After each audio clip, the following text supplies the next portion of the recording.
अस्सलाम वालेकुम स्टूडेंट्स, क्या हाल चाल हैं, कैसे हैं हम सब लोग।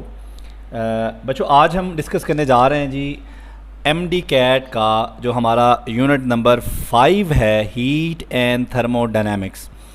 बच्चों इसके एमसीक्यूज़, तो जैसा कि पिछले लेक्चर में हमने डिटेल से डिस्कस कर लिया है इसके जो टॉपिक्स हैं। अच्छा, एक और बात मैं आपसे शेयर कर देता हूँ कि वैसे तो एमसीक्यूज़ जो पास पेपर्स में हीट एंड थर्मोडायनामिक्स वाले चैप्टर से आए हैं वो काफ़ी ज़्यादा हैं, लेकिन हम उसमें से जस्ट वही कर रहे हैं जो हमारे नए सिलेबस के मुताबिक है। यानी कि हमारा जो 2021 का एमडी कैट का सिलेबस है, 2021 का जो हमारा नेशनल एमडी कैट का सिलेबस है, ठीक है, उसके मुताबिक जो टॉपिक्स हैं उन टॉपिक से रिलेटेड एमसीक्यूज़ ही हम डिस्कस कर रहे हैं यहाँ पे। तो क्वेश्चन 1 है जी हमारे पास, the value of universal gas constant.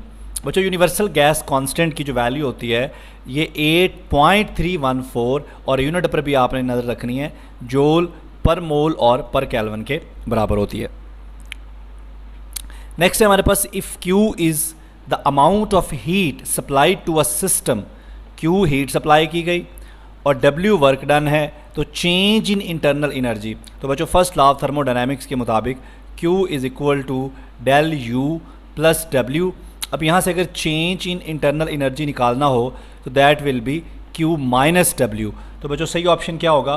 Q minus W। Next question की तरफ चलते हैं जी। Question number 3, first law of thermodynamics under adiabatic conditions. बच्चों एडियाबैटिक कंडीशंस में आपको पता है कि हीट कैन नॉट एंटर और leave the system, so Q is equal to 0। अगर Q 0 है तो हम लिख सकते हैं Q is equal to del U plus W। Q को 0 पुट कर दें तो डेल U प्लस W, या हम इसको लिख सकते हैं W is equal to minus del U, या यूँ भी लिखा जा सकता है del U is equal to minus W। So इसका मतलब है कि एडियाबैटिक प्रोसेस के अंदर क्या होता है, इंटरनल एनर्जी डिक्रीज़ होती है। बच्चों क्यों डिक्रीज़ होती है? क्योंकि हमें कोई एक्सटर्नल एनर्जी तो सप्लाई नहीं की जा रही। जब कोई एक्सटर्नल एनर्जी नहीं है और सिस्टम एक्सपैंड भी कर रहा है, क्योंकि W यहाँ पर पॉजिटिव है, तो इसका मतलब है कि सिस्टम वर्क कर रहा है, और सिस्टम वर्क करने का मतलब है कि हमारा सिस्टम जो है वो एक्सपैंड हो रहा है, गैस एक्सपैंड हो रही है। तो एक्सपेंशन के दौरान हमें जो एनर्जी रिक्वायर्ड होती है वो अपनी ही इंटरनल एनर्जी इस्तेमाल करती है गैस, इसलिए इंटरनल एनर्जी में कमी आती है। नेक्स्ट क्वेश्चन है बच्चों, which is factor upon which what factor upon which change in internal energy depends.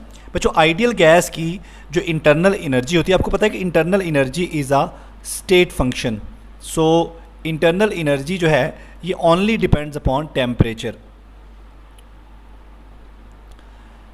Next हमारे पास है जी, what will be the mathematical form of first law of thermodynamics for an isothermal process. Isothermal process जो होता है बच्चों आपको पता है उसमें चेंज इन इंटरनल एनर्जी नहीं होता, क्योंकि टेम्परेचर क्या रहता है बच्चों, कांस्टेंट रहता है। तो हम लिख सकते हैं Q is equal to del U plus W। अब डेल U को आप 0 पुट करेंगे तो ये बन जाएगा Q is equal to W, so option D is correct. Next है बच्चों, when the state of gas changes without change in temperature the gas said to undergo. देखें चेंज इन टेम्परेचर के बगैर अगर स्टेट चेंज हो रही है, मतलब टेम्परेचर जो है यहाँ पर बच्चों क्या है, कांस्टेंट है। अगर टेम्परेचर कांस्टेंट है तो ये कौन सा प्रोसेस है, ये आइसोथर्मल प्रोसेस है।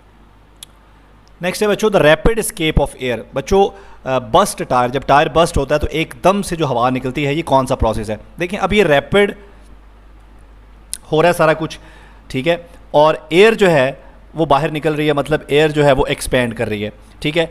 अब बच्चों अगर एयर एक्सपैंड कर रही है, ठीक है, और ये बहुत तेज़ी से हो रहा है, इतनी तेज़ी से हो रहा है कि सराउंडिंग से जो एनर्जी है या हीट है गैस तक नहीं पहुंच पाती, या गैस जो है वो सराउंडिंग से हीट गेन नहीं करती, क्योंकि ये प्रोसेस बहुत ही रैपिड हो रहा है। तो इस सूरत में गैस जो है ये एक्सपैंड होने के लिए अपनी ही इंटरनल एनर्जी को इस्तेमाल करेगी, और ये गैस सराउंडिंग के मुकाबले में ठंडी होगी, कूल होगी। तो ये प्रोसेस कौन सा है बच्चों? ये एडियाबैटिक प्रोसेस है। नेक्स्ट हमारे पास है CV बच्चों, specific heat at constant volume, ये 5/2 R के बराबर है। हमने पढ़ा कि CP minus CV is equal to R, या CP is equal to R plus CV। तो बच्चों CV यहाँ पे क्या है, 5/2r, 5/2r में r जमा करेंगे तो बच्चों ये बनेगा 7/2r। So option C is correct. Question 9 है बच्चों, if 1 mole of the gas is heated at constant pressure then first law of thermodynamics at constant pressure. तो बच्चों एट कांस्टेंट प्रेशर QP ये बराबर होता है CP डेल T के, और डेल U जो है ये CV डेल T के बराबर होता है। सो यहाँ वैल्यूज़ पुट करें, QP की जगह CP del T is equal to CV del T, और W जो है वर्क डन ये P डेल V के बराबर होता है। सो इस हिसाब से हमारा ऑप्शन 1 जो है ये करेक्ट है। क्वेश्चन 10 है हमारे पास, लास्ट क्वेश्चन बच्चों, the sum of all forms of molecular energies. ये हमने ये डेफिनेशन है, किसकी डेफिनेशन है? इंटरनल एनर्जी की।